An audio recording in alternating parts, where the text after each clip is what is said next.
Hello, thanks for tuning in today. My name is Zach. I'm a lifelong reader with a huge interest in science fiction, fantasy, comics, manga, self development. And today I'm continuing my journey on reading Robert Jordan's The Wheel of Time. And I'm now just finished book 4, The Shadow Rising. So here are my thoughts and reflections having just finished it. Being the holidays, Thanksgiving, spent a lot of time cooking. So the great part of that was I got a lot of my reading done while I was cooking. So I had the audiobooks on and finally wrapped up The Shadow Rising, the monster book 4 of all these Wheel of Time novels. And it was still good. It was long. It's that slow-paced epic fantasy. If you made it to book 4, you know what you're getting into. You know this is not a surprise if you're a new reader to the Wheel of Time. So I'm just going to give my thoughts. And if I had to describe the book in a word, it's that it's still a middle book. I feel this one didn't have as much development happen. Maybe someone else will chime in and say that this was their favorite book. I don't know if book 4 is highly regarded in that aspect, but I feel while there definitely was a lot of plot, there was 41 hours of the audiobook worth of plot that happened, that at the same time, nothing epic happened. Of course, the big main character, Rand, he's already the Dragon Reborn. That happened last book. He, captured the Stone of Tyr. He's the leader now. So his whole arc, which in my mind stood out as the main focus of this book, just as another middle section working our way towards, I think obviously going to be the confrontation with the Dark One. But this is just building more of his story.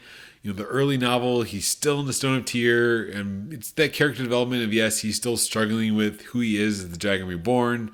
But then he finally gets out and goes to the Aiel Waste, and that, if anything, was the major plot point of the book for me, was Rand's adventures with the Aiel and the Aiel Waste. Of course, the big reveal in this book is the history of the Aiel, which I thought was great. As I'm listening to this, of course, I have, being a huge Dune fan myself, this more solidifies in my mind that the Aiel are just Fremen. The big reveal while he's in Rhuidean, which is the ancient Aiel city, he learns about the past of the Aiel. He kind of unlocks the other memories and the Duneverse of the history of the Aiel. He hears about their past. And interesting that they were actually pacifists. They followed the way of the leaf. They weren't these fierce warriors that they currently are, which again ties into the larger my idea of the Dune universe, where the Fremen actually were the Zen-Sunni wanderers. They were, more like monks until they got battle hardened on Arrakis and they made their way to the planet Arrakis. I guess it's kind of like what happened to the Aiel, that they were peaceful after the breaking of the world, and now they are known as these, fiercest warriors. They're the Fremen, but they actually do have this, pacifist past, which was interesting to see. And of course, it confirms a lot. Rand learns about his mother and father, that he really is Aiel, even though there's obviously been the signs throughout the book that he looks like an Aiel compared to someone from the Two Rivers. So that was the coolest part for me, was Rand's journey, and maybe Rand's the main character, so it's always the coolest part.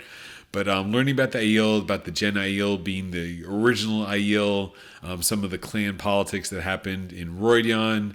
And of course, speaking of what happens in Rhuidean, the great thing is that Matt, of course, went with Rand. Matt also goes into the ter'angreal, and he gets the spear, which I hear later plays a big part. And he got the crow necklace, I think it was, which I'm told that there's a connection with Matt and crows. So Matt kind of, not as cool as Rand, of course. Didn't have any super big moment that really stood out in my mind. Other than, of course, his adventures with Rand in the Rhuidean, talking to the snake people. And you got the other memories. Again, the Dune thing. He learned about his other memories and kind of unlocked that power. But he's still kind of coming into his character. So he's still maybe, inching up from 3 to 2 for me. My second favorite character after Rand, of course, has been Perrin. But this book, Perrin, again, kind of went down for me. So Perrin's story, once they finally get out of Tyr, Perrin, of course, goes back to the Two Rivers, to Edmund's Field, and he deals with the home stuff. So that was not as cool as his previous ones. I mean, Perrin was my second favorite up to this point, because I think the Wolf Brother stuff has been super cool, where he's in the dream world and dealing with the dream powers, and he's flowing between the dream states and being a wolf and being a human, and kind of all that mysticism with the wolves I thought was super cool. But this book, so his arc is that he kind of gets separated from the other two. So while the Taviran kind of threads are pulling Matt to Rand, and he calls that out, that he's pulled to Rand and he gets dragged along on Rand's adventures, Perrin is able to break away from the threads of the Wheel of Time, and he's able to get out of the wheel, and he goes off to the Two Rivers to save it. So there's kind of the homecoming. We learn again the other allegories I see here are kind of the return to the Shire from Lord of the Rings, where they go back and everything's ruined. This is what happens with Perrin. So his arc is that he goes back to the Two Rivers. Everything's destroyed, not destroyed, but the White Cloaks are there. Trollocs are invading, and he has to kind of assume a leadership position. He gets married and settles down. So I mean, I kind of see him taking that back seat from now on. The fact that he got married, he's kind of being relegated to protecting the Two Rivers. Maybe I can foresee coming in the future novels. But in the battle itself, because it's farmers, I mean, I guess it was good to see the old, the family and what's going on back home in the Two Rivers. But it wasn't, of course, as exciting as things happening with the One Power, right? It's just kind of home battles with farmers and weapons, and they're fighting the Trollocs. But so that's why I think Matt is finally at this point jumped to second place for me, and Perrin got downgraded to third place for me. As far as my favorite characters so far on the Wheel of Time. And then, of course, the next kind of group that had a lot going on in this book was the women, who Robert Jordan obviously kind of relegates them to a little bit second figure to the male characters in this novel. They're off still on their investigation of the Black Aja. I guess the big event that sticks in my mind was, of course, the Emerald Seat getting overthrown, which I was like, what's going on here? So there's this, a little bit of like a political intrigue story going on with the women, with Elaine, Nynaeve, and Egwene. They're still, going off to the Black Aja and on their little side quest. But since they haven't really reunited much with Rand and all he's going on, wasn't as exciting to me. And I kind of got lost of what's all happening with the different groups and kind of the political stuff that's going on in the White Tower. I'm sure it's going to pay off later, and there's going to be more to do and more to see with Aes Sedai, but this story was not my, favorite for the women characters. A lot of braid tugging and that going on. So that was, I think, my thoughts on the Wheel of Time book 4, The Shadow Rising. It was that middle book syndrome, I feel. It did give us a lot of lore on Aiel. This was definitely an Aiel-focused book.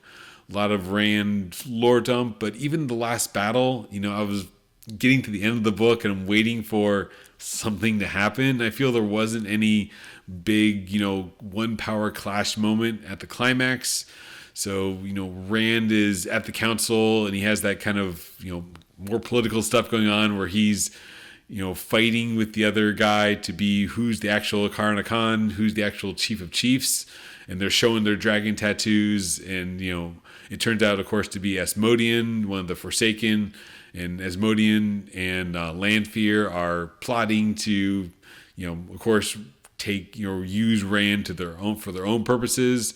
And the battle was, I don't even remember what happened. So like Rand brandished Kalendor and just cut Asmodean off from the One Power, and that's it. So I guess it was kind of an interesting display of Rand's growing powers, so he was able to cut off Asmodean from the Dark One, from the One Power, and now Asmodean is going to be his tutor. So I'm sure that, and I'm looking forward to seeing more of that, of how Asmodean is going to teach Rand how to use the One Power. That'll be interesting because, again, it's the male teaching a male, which we haven't seen yet. It's only been, of course, the females, the Aes Sedai, that can use the One Power. So here's an actual male user of the One Power, so that'll be interesting. But again, the battle itself wasn't like an epic battle like we've seen in the past, where Rand is fighting, the Dark One with a weapon with Kalendor he has now. But so that was the only kind of letdown. That was the end of the novel, that there wasn't a big battle. Like, it wasn't this big resolution moment. That yes, by the end of the novel, Two Rivers is saved by Perrin. Matt and Rand are at the council, and they become he's the true Karna Khan. He's the true chief of chiefs for the Aiel. But then when he gets revenge on Asmodean, it's just he uses the power, it cuts him off from the source, and yes, we saved the day, and yes, to be continued. So this was, a to be continued novel. If I had to give it a rating, this was maybe like a 4.25 out of 5. I definitely feel it's a step down from the previous ones because there wasn't a big reveal and it was just backstory, character building. It was an Aiel novel, so if you like the Aiel, they're in here a lot. We learn about the culture through the various Aiel that are traveling with Perrin, traveling with Matt and Rand. And Roydion was cool, of course, seeing Aiel, ancient cities. But I was waiting for epic moments. I didn't have that satisfaction having finally finished this and having maybe I'm spoiled by the Sanderlanche. There was no Sanderlanche at the end of this novel where all the plot points came together and there was a big resolution. So that was a little bit of a downer, the lack of resolution. But it was still a solid book, and it's one of those ones that now that I finished this, I think I might take a slight break from more Wheel of Time and go into some other series because, it makes me want to keep reading to understand more, but I'm not chomping at the bit to get to book 5 yet. But I hear book 5 is a good one, so I will look forward to it, but I think I'm going to try and work through some of the other backlog before I move on to Wheel of Time book 5. So there's my review of Wheel of Time book 4, The Shadow Rising. 4.25 out of 5. Still a solid read, solid middle book, setting up more of the events for the next one, I'm sure. And I can't wait to read that down the road in a little bit after a slight break. So thanks for watching. Have a great day.